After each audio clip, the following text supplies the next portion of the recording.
ورسوله الذي لا نبي بعده اللهم صل على حبيبنا syafi'ina Muhammadin wa ala alihi wa sahbihi ajma'in. Bapak Ibu yang dirahmati Allah Subhanahu wa taala, mari sama-sama kita terus-menerus mensyukuri nikmat Allah. Pandang diri kita ini makhluk yang paling sempurna. Dalam diri kita ada ruh, ada jiwa, ada hawa nafsu, ada akal, ada qalbu.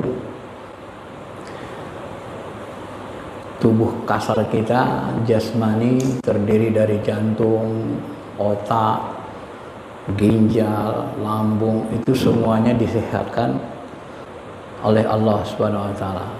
Dan pemberian yang sebanyak ini tidak bisa kita peroleh dari makhluk manapun kecuali dari Allah Subhanahu wa taala. Maka kalau kita tidak bersyukur, sungguh kita menjadi hamba yang sangat naif, begitu ya. Bapak Ibu yang dirahmati Allah Subhanahu wa taala, berhubung kita mengamalkan iktikaf zikir, maka saya akan menjelaskan keutamaan zikir iktikaf ini dan cara-cara zikir supaya dia menghasilkan kedekatan, rasa cinta, rasa rindu kepada Allah Subhanahu wa taala. Kalaupun Bapak Ibu mendapatkan Lailatul Qadar, cirinya juga itu. Nanti kita terasa semakin dekat, semakin cinta, semakin rindu kepada Allah. Berubah. Bohong kalau orang ngaku dapat Lailatul Qadar tapi dia semakin jauh dari Allah. Enggak benar. Ya, ciri orang yang dapat Lailatul Qadar pun itu semakin dekat ya kepada Allah, semakin cinta, semakin rindu.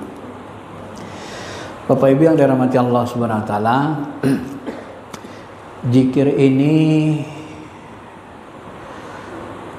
sebenarnya zikir ini arti dasarnya adalah menyebut. Jadi kalau menyebut cenderung kepada zikir lisan gitu ya. Astaghfirullahaladzim gitu kan. Kalau Syekh Abdul Qadir Jilani, dia membagi level zikir itu beberapa tingkat. Nabi SAW mengatakan khairaz zikr al-khafi, sebaik-baik zikir itu zikir tersembunyi. Nah pertanyaannya, bagaimana cara zikir khafi itu? Nggak ada penjelasannya dari Nabi. Nabi cuma jawami al-kalim. Nah ulama-ulama ahli zikir menjelaskan zikir khafi, zikir tersembunyi, ketika kita mengkaji diri kita, sadarlah kita di diri kita ini ada nafs, jiwa. Orang Jawa menyebutnya dengan istilah, kadang ditambahkan mereka dengan istilah sukma. Cuma dalam ayat hadis kata sukma ini tak ada, tak ketemu kita. Yang ada kata nafs. Ya. Nah zikir jiwa itu enggak ada huruf, enggak ada suaranya gitu. Kalau lisan ada hurufnya. Kalau zikir jiwa namanya khafi, tersembunyi, enggak ada huruf. Jadi kalau kita pahami zikir jiwa itu lebih kepada zikir kesadaran. Kita sadar sedang disaksikan Allah, itu namanya zikir jiwa. Dan dengan itu kita menundukkan diri kita, jiwa kita. Wadhkur rabbaka fi nafsika, ingatlah Tuhanmu, berzikirlah kepada Allah fi nafsik, di dalam jiwamu, tadarru'a wa khufiyah, dengan rasa rendah. Kita istighfar tapi nggak ada suaranya di jiwa kita. Sadari kita makhluk lemah.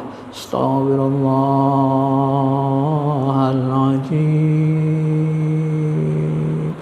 Kita ngerasa jiwa kita lemah, nggak ada apa-apanya. La haula. Itu cara cepat untuk merasakan kehadiran Allah, menyadari. Itu cara cepat untuk membersihkan kolbu. Kalau Bapak nanti zikirnya lisan aja, itu tak obahnya seperti burung beo. Burung beo itu pun bisa dilatih zikir dia. Subhanallah katanya. Apa bedanya? Beda dengan kita. Kalau kita pakai jiwa. Lebih dalam lagi namanya zikir kolbu. Zikir kolbu itu zikir merasa. Nah tadi kesadaran, yang ini ngerasa. Rasakan, nikmati. Ya, kita merasa memang kita nggak ada apa-apanya, la haula. Dan nikmati zikir itu. Astaghfirullahaladzim, astaghfirullahaladzim. Itu sama kita tadi makan enak waktu sahur, waktu buka puasa. Lebih enak lagi zikir itu. Tapi syaratnya kolbunya sudah hidup. Ibadah itu nikmat, Pak. Orang nggak mendapat kenikmatan dari ibadahnya nggak benar itu. Maka Ibnu Qayyim bilang, sebenarnya begitu kau beribadah, berzikir, sholat, terasa kenikmatan, ketenangan Allah berikan kepadamu. Ala bi dzikrillah tatmainnul qulub. Itu sebenarnya sudah cukup balasan dari perbuatanmu itu. Sekiranya nggak ada surga, itu sudah mencukupi sebenarnya katanya. Seandainya surga tidak ada. Padahal sebenarnya ketika kita merasa tenang, damai dengan zikir, itulah surga. Itu bahagian dari surga. Surga itu apa isinya? Ketenangan, kedamaian, kebahagiaan, keberlimpahan, atau dicukupi Allah apa mau kita ada. Ya kan? Itu kan isi surga. Semua orang ini rata-rata ingin masuk surga, tapi dia selalu lupa apa sih yang dituntut, yang dicari dari surga itu. Yang dicari dari surga itu ketenangan, kedamaian, kebahagiaan, ya, keberlimpahan, atau minimal ya apa mau kita ada dikasih Allah. Kalau di dunia yang pokok-pokok kebutuhan kita dicukupi. Dan zikir iktikaf ini sebenarnya, Pak, ini adalah intisari. Kalau saya bahasakan gini, intisari semua ajaran agama adalah spiritualnya.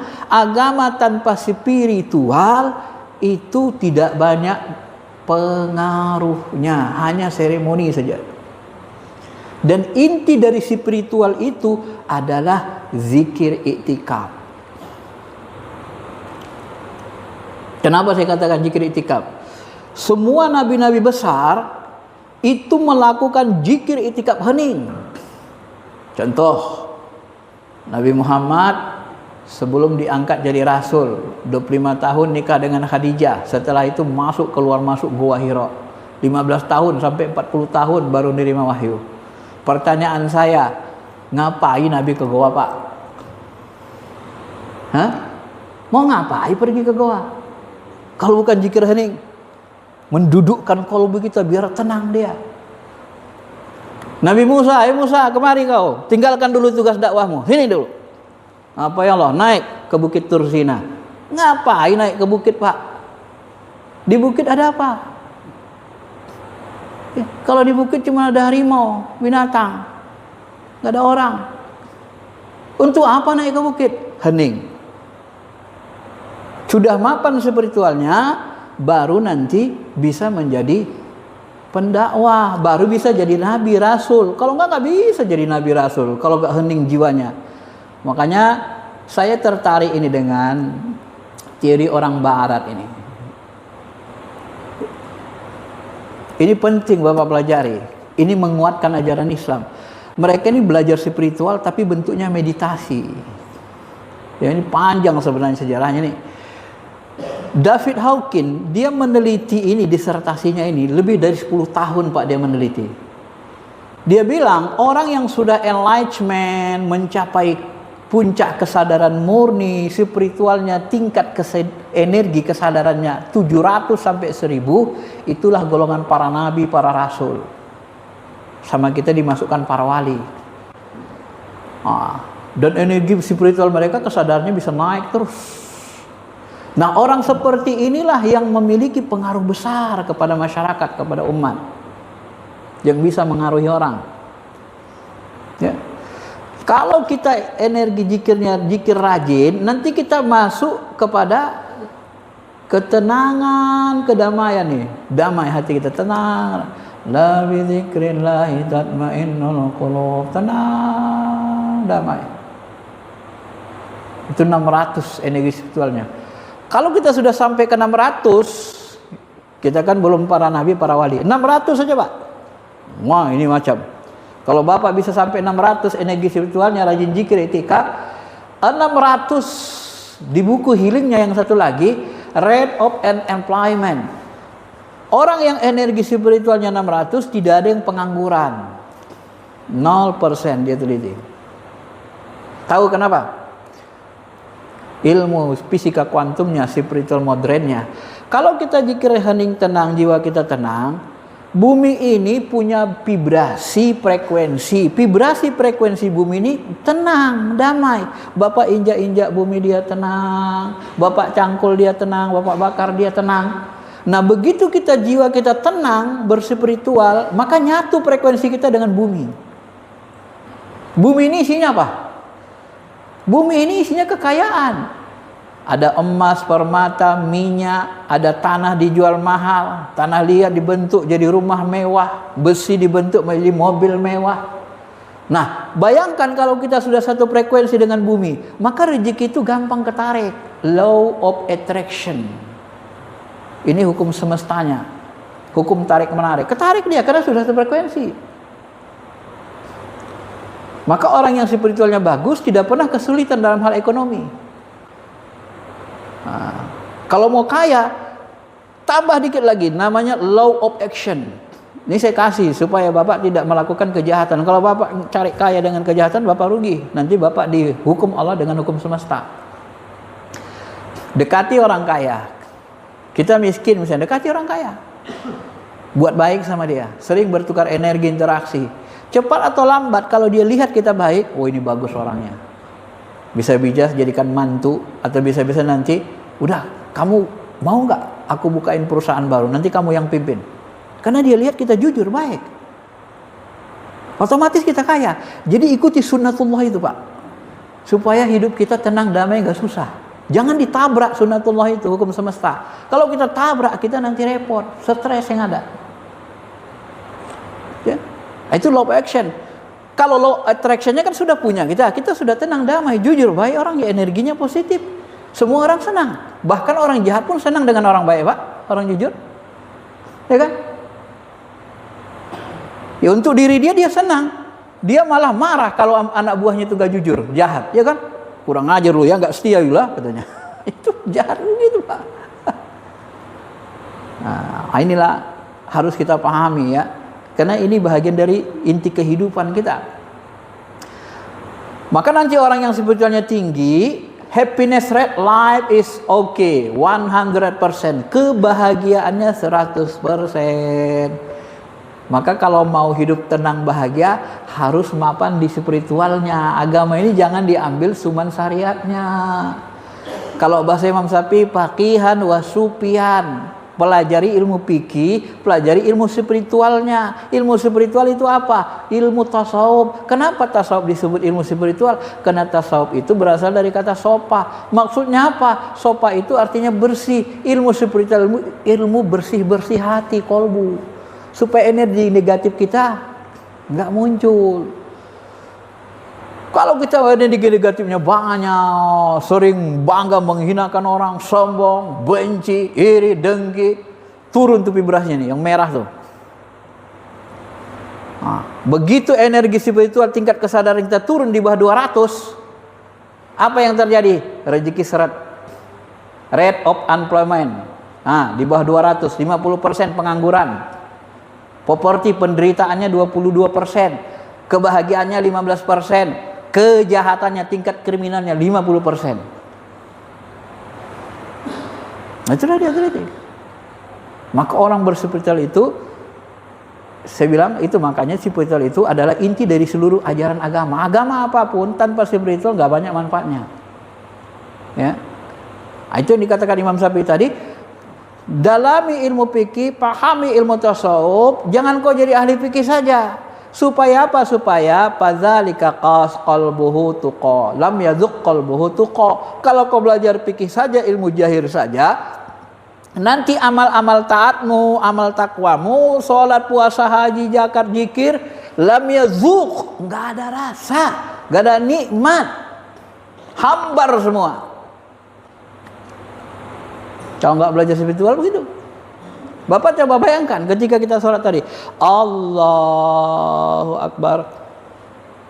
Kemudian kita ngomong, Inni wajjahtu wajhiya, kuhadapkan wajahku kepada wajahmu ya Allah, Fatirus samawat, yang menciptakan langit sebumi. Kuhadapkan wajahku, wajah hatiku, wajah ruhku kepada wajahmu. Coba pahami. Kita ngomong, kita menghadapkan wajah hati kita, wajah ruh kita kepada wajah Allah. Pertanyaannya, mana wajah Allah itu? Bapak kenal mana wajah Allah itu? Kalau nggak kenal berarti Bapak tadi bohong. Ngomongnya ngelantur. Mana wajah Allah itu? Ada nggak ilmu seperti ini di fikih? Nggak ada. Nah kalau Bapak tidak ngerti wajah Allah, Allahu Akbar, maka hati Bapak nanti nerawang. Oh nggak diarahkan ke wajah Allah, cuma lisannya aja ngomong, diarahkan ke wajah Allah. Begitu Allahu Akbar, terbang. Aduh, tadi sahur makanannya nggak habis. Takutnya nanti busuk itu buah-buahannya lagi. Coba, baru lagi Allahu Akbar sudah terbayang dia buah-buahan itu. Itu kan sebenarnya secara tak langsung kita menghina Allah. Kita ngomong begini ke Allah, tiba-tiba kita berpaling dari Allah. Bayangkan kita dipanggil presiden ke istana. Siap Pak, gimana? Begitu diajak dialog presiden, pikiran kita ngelayang-layang. Nah, presiden pun lihat, ini orang ini gimana ini gitu kan. Perumpamannya kan begitu Pak. Kita seolah tidak mengakhiri. Kenapa? Karena hati rasa kita itu tidak mengenal mana wajah Allah tuh. Tapi kalau dia mengenal, dihadapkannya, tetaplah dia di situ. La ilaha illallah, la ilaha illallah. Itu ngelatihnya di zikir. Begitu kita menghadapkan wajah, udah Bismillahirrahmanirrahim. Dengan namamu ya Allah, pengasih penyayang. Netap dia. Makanya Imam Malik kalau lagi sholat tuh, dia nggak kenal kiri kanannya. Kenapa? Hatinya menghadap wajah Allah. Nggak fokus dia sama orang. Nggak kenal dia kiri kanannya lagi. Kalau dia sudah mau sholat. Ya. Sampai sahabat bilang, Ali, antum kalau mau sholat nggak kenal siapa kita kiri kanan. Kenapa? Karena hatinya ke Allah. Itu baru benar. Kita nggak kan? Sebelum sholat hatinya ke lain, begitu sholat juga hatinya terbang ke sana kemari. Ya kenapa? Hati rasa kita nggak tahu mana wajah Allah. Akhirnya ke sana kemari dia. Ngelayang. Padahal Allah itu huwa zahir wal batin. Allah itu zahir, Allah itu nyata. Sampai Ibnu Athilah mengatakan, bagaimana mungkin engkau tidak bisa menyaksikan Allah sementara dia lebih nyata dari yang nyata. Nah, coba tuh. Bagaimana mungkin hatimu tak bisa menyaksikan Allah sementara tidak ada yang mampu menghijab Allah, karena dia maha segalanya. Antum pikir ada yang bisa menghijab Allah? Gak ada.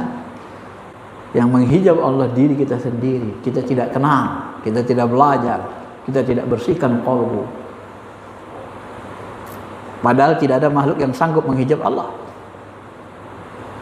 Ya. Maka zikir i'tikaf ini fungsinya apa? Membersihkan qalbu. Kenapa qalbu kita dibersihkan Bapak Ibu? Supaya ya, kalau qalbu kita tidak dibersihkan, maka nanti kita tidak bisa menyaksikan kenyataan Allah. Tadi saya sebut Allah itu nyata. Karena Allah mengatakan huwa zahir, dia itu nyata. Saya kasih perumpamaan contoh gini, biar Bapak Ibu tidak bingung memahami Allah nyata. Kemarin sore kita buka. Begitu kita buka, misalnya kita minum sebuah itu kan kadang-kadang enak, manis, cocok di lisan kita. Begitu kita minum, enak banget, ya Allah, nikmatnya Allah. Allah gitu kan. Menurut Bapak rasa nikmat, rasa manis sebuah itu nyata nggak? Rasa nikmat, rasa manisnya nyata nggak? Hah? Wah, kok ditanya kok tidur? Nyata nggak? Mana Bang? Mana dia? Nggak kelihatan. Mana rasa manisnya? Nggak kelihatan. Kalau dia teori materialistik, positivistik, mengukur sesuatu yang nyata dengan ada bentuknya, maka dia tidak nyata. Karena bentuk, wajah, rupa, warnanya nggak ada. Rasa nikmat, rasa manis nggak ada bentuk, nggak ada rupa, nggak ada warna. Benar? Maka dia tidak nyata. Tapi kalau Bapak mengukurnya dengan rasa jasmani yang ada pada ruh jismani, terasa di ujung lidah, tenggorokan. Nyata nggak dia? Nyata. Begitu Bapak nikmati, ya Allah, ya Allah. Lebih nyata nggak rasa nikmat ini dari orang yang di depan Bapak? Hah? Lebih nyata nggak rasa nikmat ini dari orang yang di depan kita? Lebih nyata rasa ini loh. Nah, itulah dia lebih nyata dari yang nyata. Karena kita menikmatinya. Ya Allah, ya Allah, ya Allah. Lebih nyata ini daripada orang yang di depan kita, kawan kita buka tadi. Tapi memandangnya pakai rasa jasmani, ruh jismani. Tapi kalau Allah memandangnya pakai rasa, namanya rasa nurani. Ini dalam tengah dada ini. Itulah yang disebut dengan fuad, mata hati. Dari mana kita tahu? Nah, perhatikan bagus-bagus. Ketika Nabi Muhammad mau diajak Jibril Isra Mi'raj, apa yang dilakukan Jibril? Dibelah dada Nabi lagi. Dibelah, dibeningkan sebening-beningnya. Sampai tidak ada kekotoran walau setitik hitam pun. Seberat bijarah. Bening, walaupun sudah bersih, dibeningkan. Begitu sudah bening baru naik Mi'raj. Setelah Mi'raj apa yang terjadi?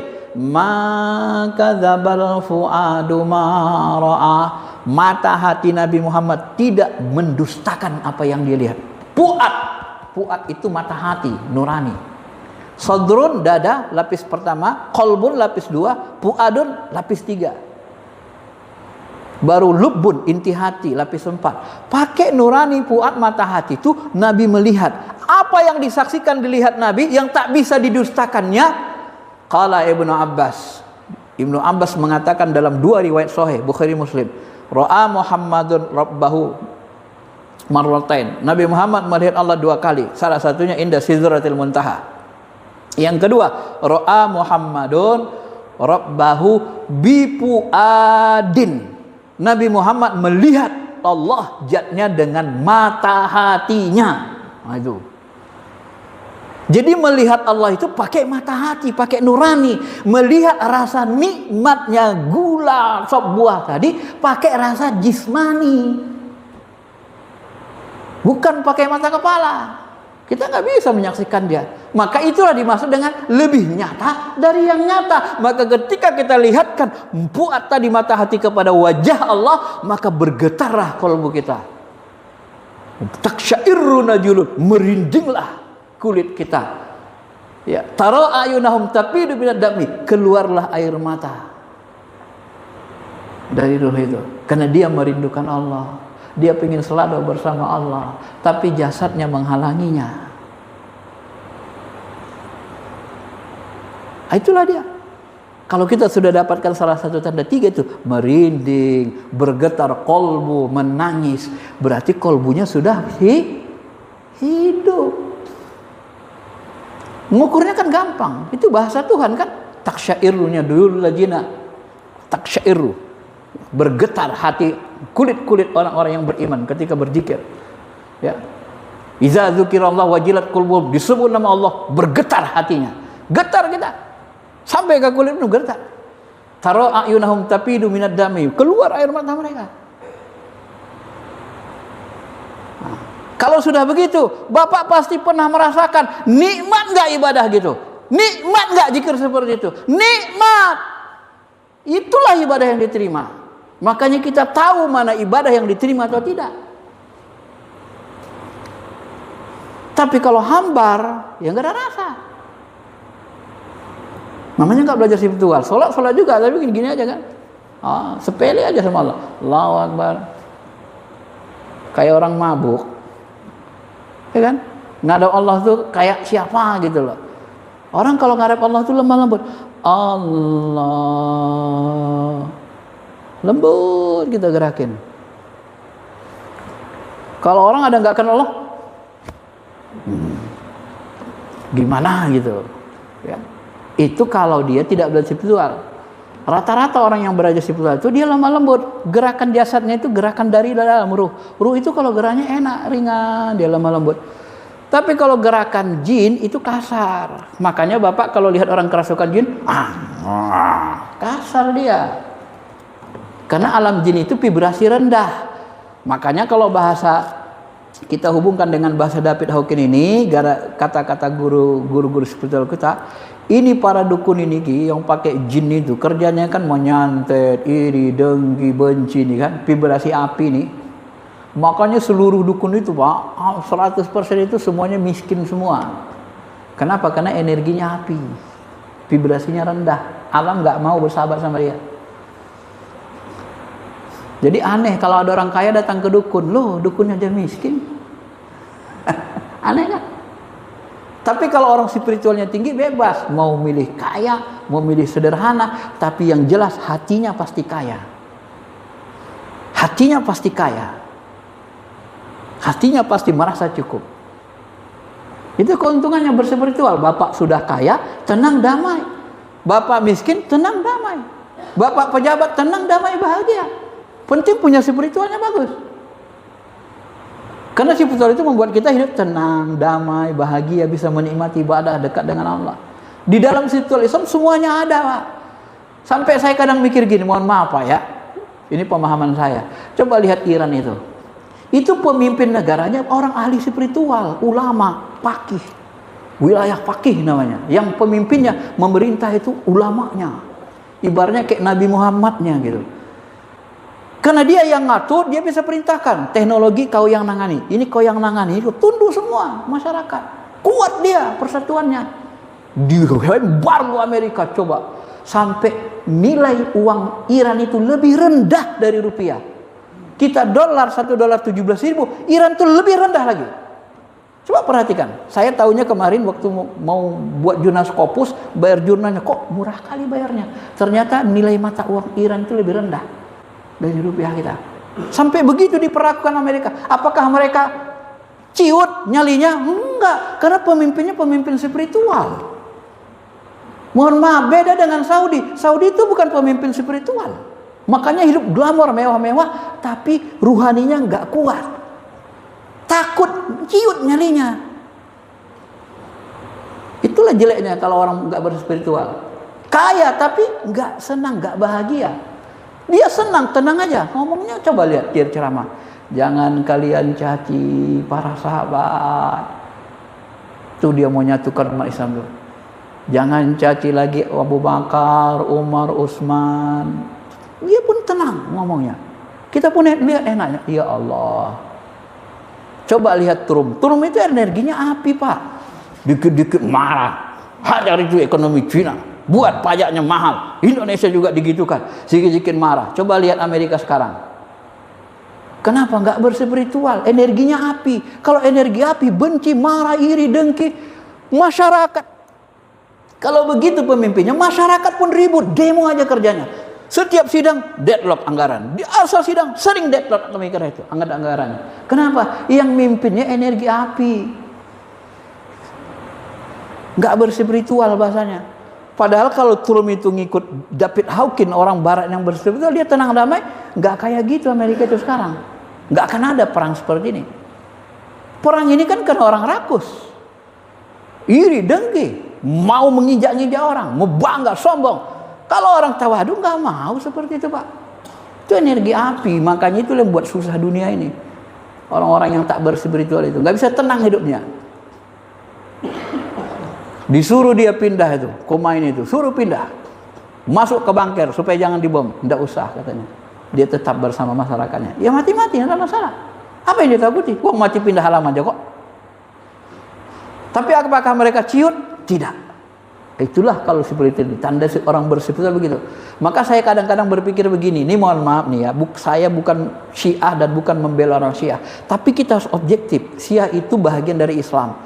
Bapak harus tahu di akhir zaman tidak ada satu hadis pun yang mengatakan Syiah itu nanti di akhir zaman jadi pengikut Dajjal. Cari hadisnya. Yang menjadi pengikut Dajjal itu adalah orang-orang Khawarij. Tahu kenapa orang Khawarij yang pengikut Dajjal? Karena mereka tidak berspiritual, tidak bisa membedain mana Dajjal, mana ahli spiritual. Karena mereka agama dengan jahir, Quran sunnah, Quran hadis, tapi sampai tenggorokan, gak masuk ke kolbu. Keluarnya yang terbaik, Quran hadis, tapi sampai di sini Pak, kolbunya gak hidup. Coba dengar orang itu berzikir, gak ada rasanya. Zikir mereka nggak getar hati kita karena nggak berspiritual, kosong, mati, nggak kenal Allah. Mau kemana pulangnya? Nyari Allah kemana? Nyari Allah ruhnya naik ke langit. Di langit nggak terima, nggak ada Allah, nggak kelihatan mana.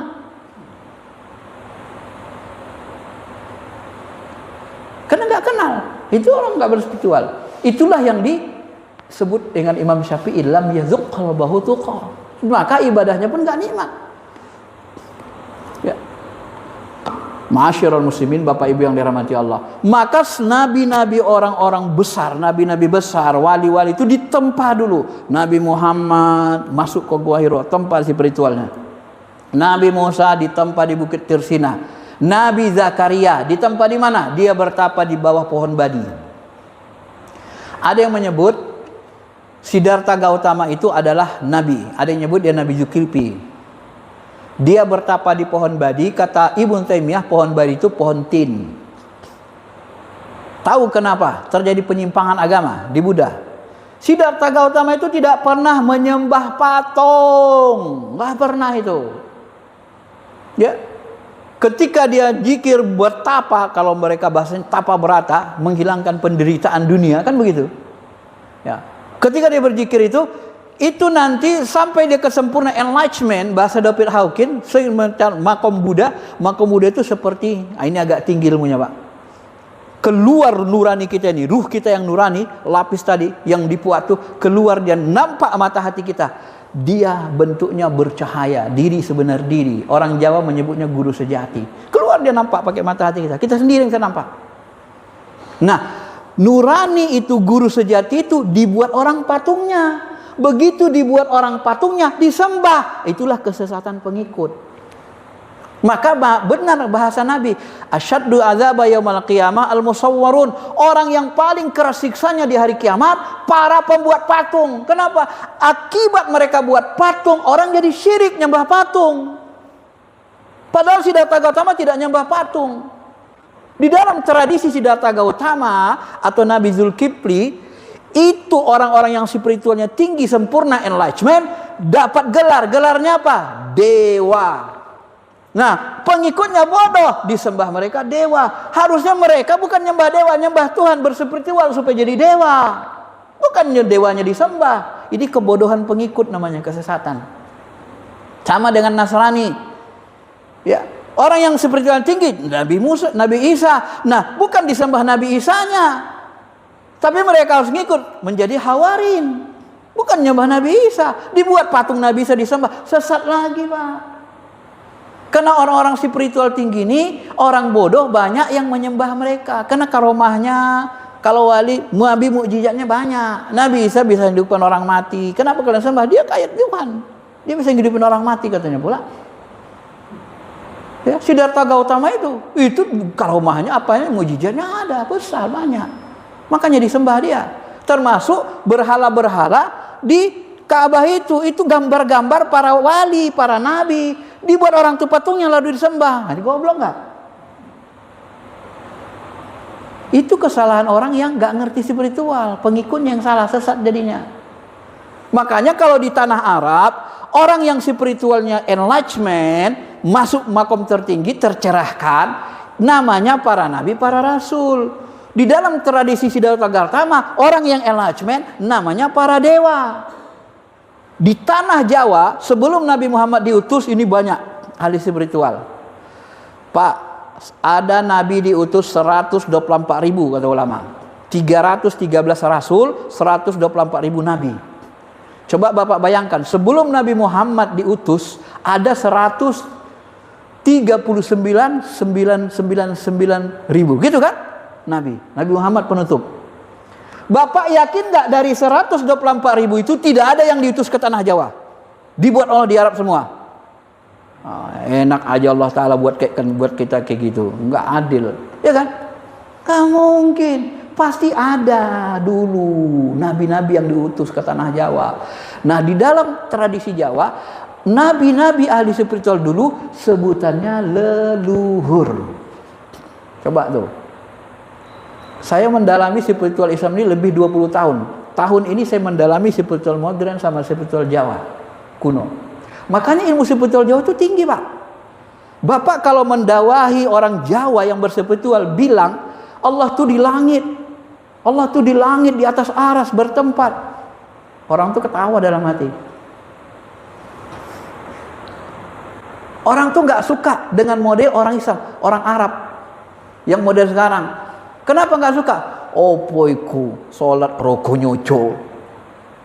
Apa-apaan itu, sholat cuman raganya aja yang sholat katanya. Ruhaninya enggak. Ngomong gitu mereka. Tapi mereka akhlaknya bagus, kalem. Nah, yang tak boleh diikut dari mereka, kalau nanti mereka mengikut Jawa kuno, si leluhur Jawa penuh, mereka nggak sholat, sholatnya eling. Itu yang nggak boleh diikut. Kenapa begitu? Karena sesudah Nabi hadir, sholatnya seperti ini Pak, 5 waktu. Mereka belum sampai kepada ilmu sholat, gerakan sholat yang dipilih Allah dan Rasulnya ini adalah meditasi terbaik. Mereka kalau meditasi ada gerakannya Pak, Tai Chi. Yang terbaik adalah gerakan sholat itu. Kalau diilmiahkan Pak, aduh ya Allah. Bapak sujud, itu aliran darah kita terus kotak tuh, ngalir dia. Ini disentuhkan ke tanah. Ini kalau disentuhkan ke tanah turun, ini nanti mengeluarkan hormon bahagia nih. Kalau Bapak sering lama-lama sujud, nanti Bapak bahagia, keluar hormon bahagianya. Di sini letaknya nih, di antara 2 alis nih. Maka kalau dalam spiritual Islam modern ada persentuhan, karena sebenarnya awalnya dari Nabi yang sama. Ya, ada persentuhannya. Kalau Bapak mau zikir tenang, di tengah dada nih. Karena kolbu kita yang batin terhubung ke dada. Maka Nabi menyebut wa yusiru ala sadrihi. Nabi menepuk dada untuk menundukkan hati, kolbu. Ya. Nah, dada jantung ini itu terhubung ke hati ruhani kita. Kalau kita berzikir letakkan di sini. Astaghfirullahaladzim. Astaghfirullahaladzim. Bahasa Islam, qalbul mu'min baitullah. Hati orang beriman ini rumah Allah di dalam diri kita. Ayat Allah yang paling dekat dengan diri kita, diri kita. Kalau kita nggak kenal diri kita nggak terbuka, rugi, nggak bisa kenal Allah. Karena mengenal Allah lewat ayat-ayatnya, dan ayat terdekat diri kita. Qalbul mu'min baitullah. Rumah Allah di luar diri kita nih, masjid nih. Semua masjid di rumah Allah. Untuk persatuan dunia, Ka'bah itu rumah Allah tuh. Termasuk Masjid Nabawi sama Aqsa. Di alam Jabarut, rumah Allah ada Baitul Ma'mur, ada Arash.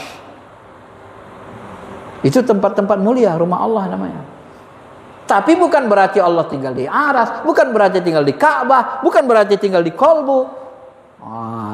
Sebutannya rumah Allah, artinya apa? Tempat paling mulia, tempat mendekatkan diri kepada Allah. Makanya sering-sering mampir ke kolbu zikirnya. La ilaha illallah, la ilaha illallah, la ilaha illallah, la ilaha illallah. Kan enak, nangis, kita mulai keluar mata itu. Karena ruh itu merindukan Allah, dia menyaksikan. Muhitum bikul syai', dia menyaksikan wajah Allah yang meliputi semesta.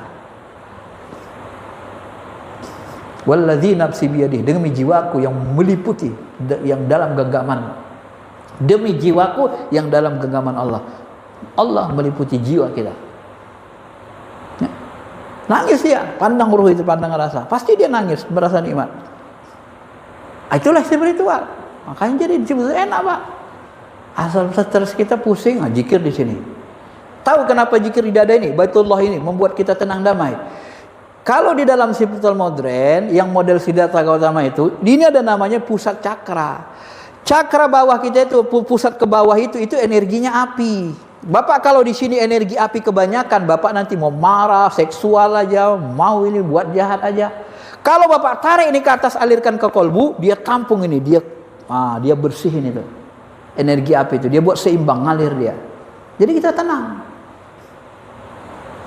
Nah, itu saintifiknya dan itu telah mereka teliti. Dan kalau dalam bahasa tasawuf di sini Salah satunya lagi, habis dada di sini. Ini namanya kalau dalam Naqsabandi natiqoh. Dalam sebutan modern namanya mata ketiga. Dalam ilmu cakar namanya cakra ajna. Ada persentuhannya. Buktikan secara ilmiah. Bapak kalau sering berzikir di sini, rasakan di sini sering berzikir. Tengah-tengah ini, la ilaha illallah, la ilaha illallah. Pusatkan rasanya di sini. Ini cepat atau lambat nanti, ya. Kalau sudah biasa langsung nyit gini dia tuh. Nanti kalau belum biasa mungkin seminggu, 3 hari atau sebulan baru dia terasa nyit. Begitu dia sudah nyit, itu dia sudah aktif mengeluarkan hormon bahagia. Nah, ini dia. Keluarlah hormon bahagianya. Itu ilmu neurosainsnya. Makanya zikir itu menenangkan, buat kita bahagia. Tapi tahu caranya.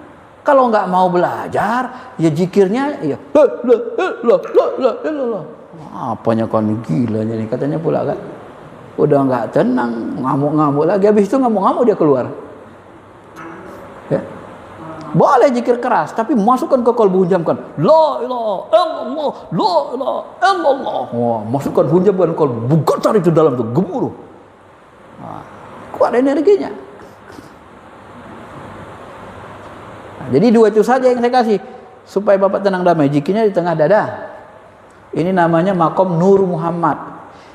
Ini kalau Bapak sempurna zikir di sini, ini keluar nanti guru sejati, keluar nanti diri sebenar diri. Nampak oleh mata kita rohani.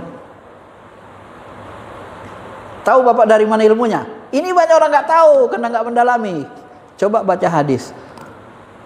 Ini tinggi, ya, tinggi sekali. Baca hadis yang mengatakan begini. Ra'aitu Rabbi bisyabbin amrad. Aku melihat Tuhanku dalam bentuk pemuda yang sangat tampan.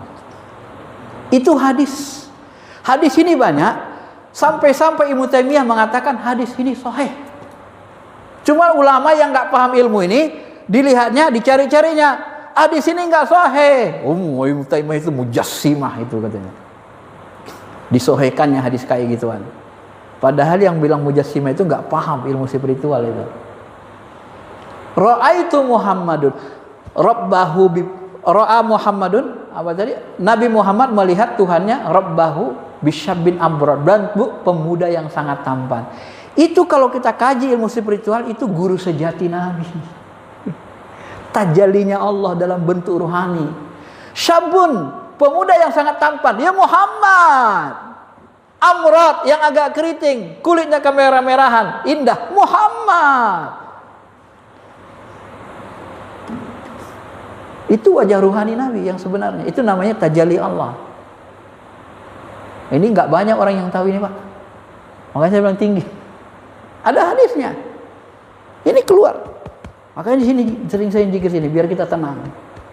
Itu guru sejati itu bisa ngobrol kita, Pak, pakai ruhani.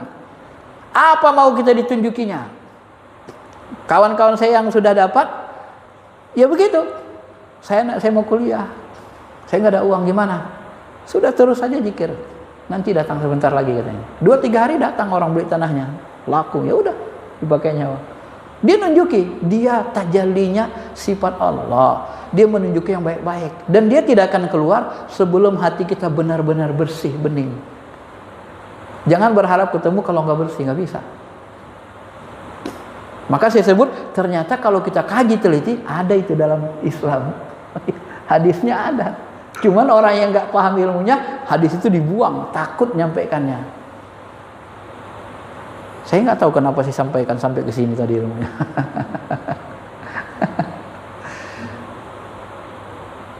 Sini sama sini. Makanya kalau bahasa saya sebenarnya paling bagus ada yang membimbing, biar jangan sesat. Yang ngerti syariat, jaga syariat, ngerti spiritual. Ya. Spiritual sekarang, Pak, banyak juga yang menyimpang, terlalu mengikutkan rasa. Rasa itu harus dikendalikan, dipagari dengan syariat. Kalau nggak dikendalikan rasa itu, syariat itu, nanti rasanya lari sana kemari. Rasa itu liar, Pak. Apalagi rasa jasmani, ya kan? Istri orang, istri awak. Cantik kali itu katanya tetangganya. Istri orangnya itu, istrinya pula saja kan. Karena nggak bisa mengendalikan rasa. Masuk hawa nafsu, bersekutu. Nah, makanya dia harus dipagari rasa itu. Harus paham syariat, harus paham hakikat. Itu yang disebut Imam Syafi'i tadi, ya. Ma'asyiral muslimin, Bapak Ibu yang dirahmati. Nah, kalau kita rajin zikir di sini, rajin zikir di gini, maka gelombang otak kita nanti, Pak, turun ke alfa. Alfa dia otak kanan, pikiran bawah sadar. Muncul serotonin, endorfin, nyaman, tenang, puas, bahagia, syukur, ikhlas. Tenang dia.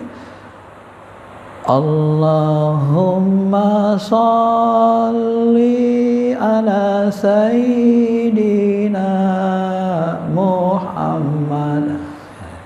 Apa-apa kita sebut enak dia. Ilahi las tulil firdausi a'la wala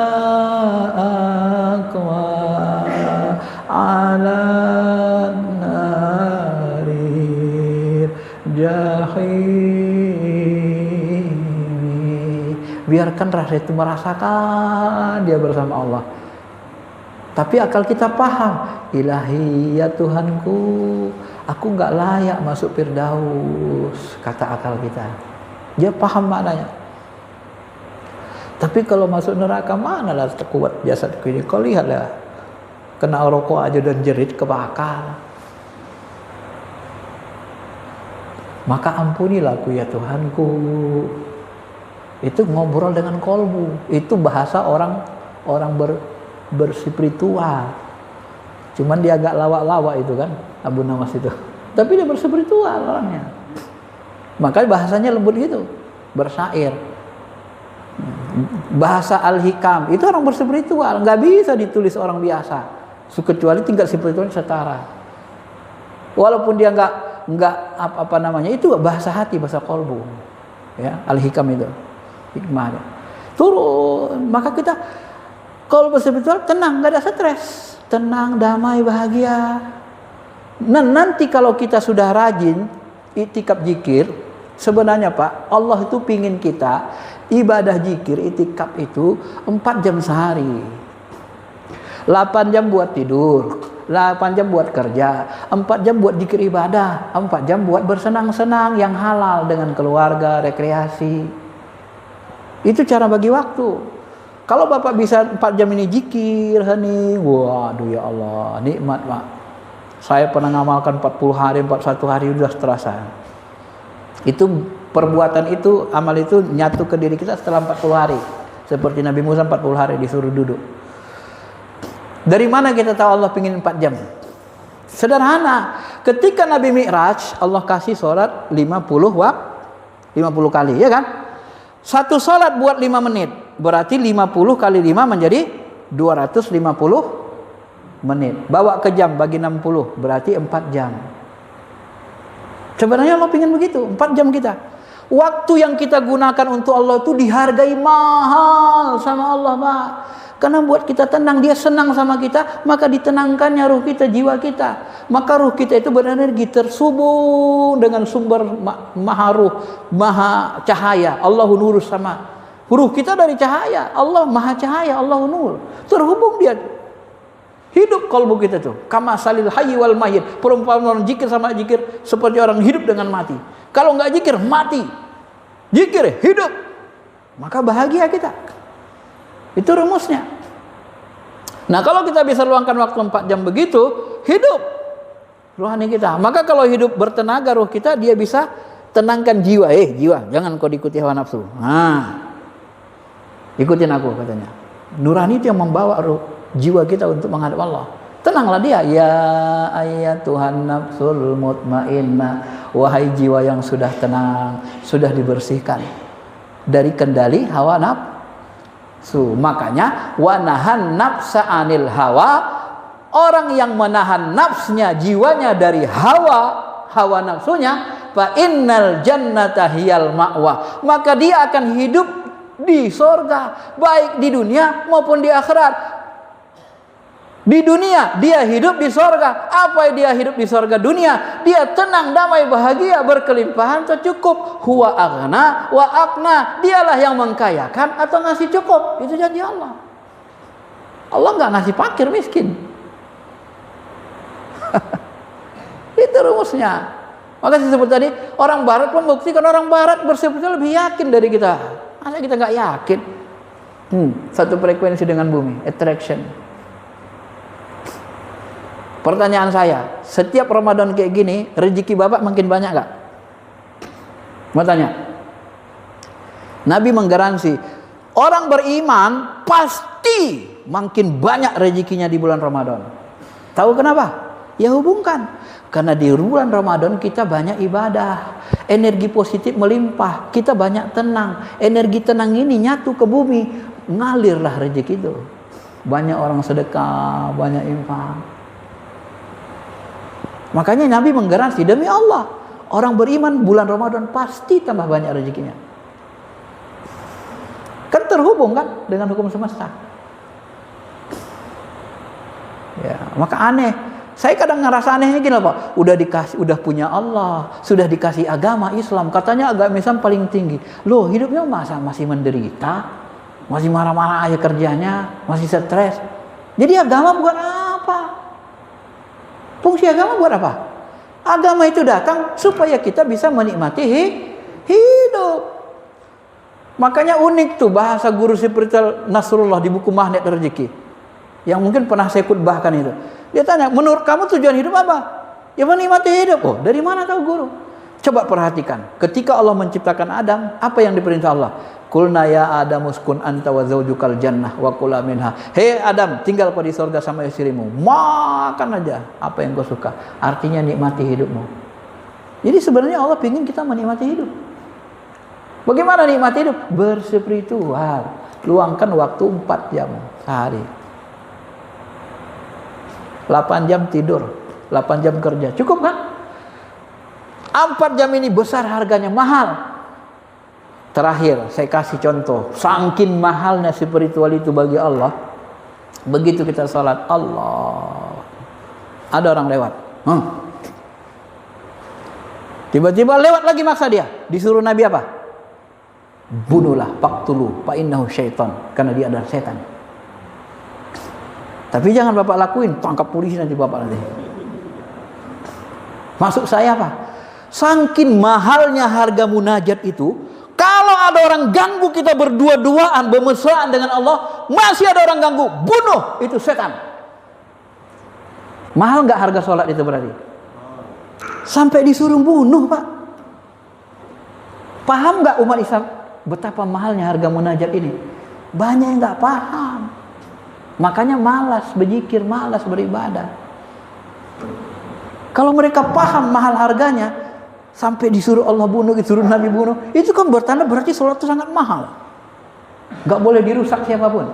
Kenapa? Karena kita lagi bermesraan Pak. Orang spiritual bermesraan, dialog dengan Allah. Sholat itu puncak spiritual. Sholat itu puncak meditasi. Bapak kalau sholat 2,5 jam tahajud tiap malam 40 hari, rasakan kebuka nih mata hati kita nih, kayak hidup di 2 alam. Saya sudah pernah ngamain, makanya saya katakan begitu. Kebuka nih, kita seperti melihat. Kalau bahasa saya dulu, pengalaman saya merasa hidup saya dilihat malaikat dari langit. Malaikat seperti melihatin saya, orang langit itu. Kebuka mata hati itu. 2,5 jam tiap malam tahajud. Itulah dia. Ini kan orang ngaku ngamalin sunnah, tapi sunnah yang jahir, batinnya bobrok, nggak bisa. Sama orang kafir takut, sama Allah nggak takut dia kan, nggak bisa. Kalau nggak berspiritual kita nggak kenal Allah, bagaimana kita mau bisa dekat mencintai Allah dan bisa mentaat? Baik, itulah pentingnya berspiritual ya. Makanya kalau kau mau meluangkan waktu ibadah untukku, amla sadraka ghinan, ku penuhi hatimu dengan rasa kaya. Begitu muncul rasa kaya, maka kita akan dikayakan Allah. Apa yang dipancarkan kolbu kita? Ana inda zonni abdi bi, saya sesuai dengan sampah. Maka semesta ini akan diperintahkan Allah mengkayakan kita, atau minimal dicukupi. Itu rumus-rumus spiritualnya. Baik, Saya kira itu aja, mudah-mudahan bisa dipahami. Ada yang mau tanya silakan. Ya, silakan.